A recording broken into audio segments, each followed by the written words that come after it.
The Wee Tea Company would like to thank you for taking the time to watch this second in a series of Teatorials, an introduction to tea. After water, tea is the most widely consumed beverage in the world. So maybe the best place to begin is to beg the question, what exactly is tea? In short, tea is the drink we produce by brewing the leaves of the Camellia sinensis plant. To avoid doubt, let's be clear on a few things. Over the years, most of us have come to call many things tea. Primarily, anything that can be brewed in the fashion we are familiar with.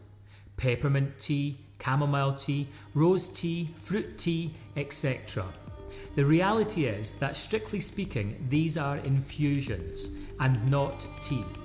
Herbs, fruits, roots, spices, all can make tasty brews, but are not truly tea. Many of these infusions come with notable health benefits.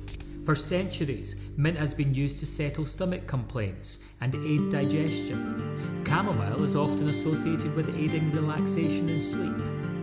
The reality is, of course, that infusions have had a huge surge in popularity over the last 3 or 4 decades, largely down to their documented health benefits, or due to the fact they generally don't contain caffeine. One of the real enigmas that fits into this category is, of course, rooibos, or red bush tea from South Africa. It possibly resembles real tea more than most infusions by way of its colour and feel in the mouth. Unlike most infusions, it also is full enough to handle a splash of milk. Again, the reported health benefits in the absence of caffeine have seen a huge rise in the popularity of this infusion. This brings us back nicely to tea. Real tea. As we have said, all tea comes from the leaves of the Camellia sinensis plant.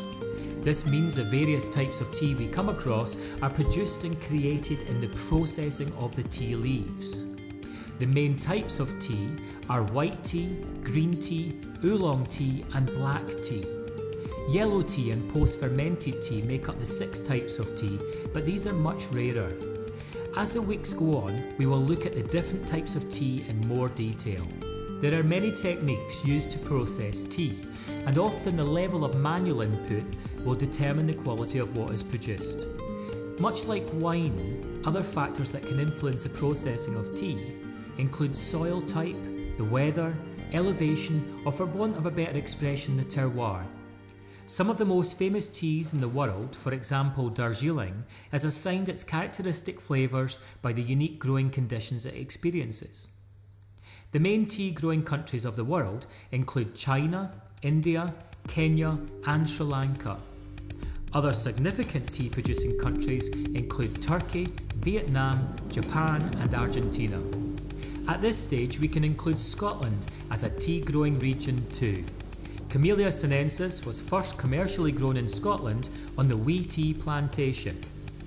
Each of these countries produces different types of tea, of varying qualities and certainly for varying purposes. The tea plant can reach heights as much as 52 feet. Most cultivated plants are, however, maintained at waist height to create an accessible plucking platform.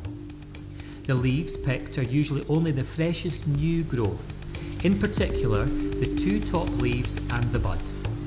Each harvest of this new growth is called a flush, and often the first flush of the season will create a plantation's most valuable tea.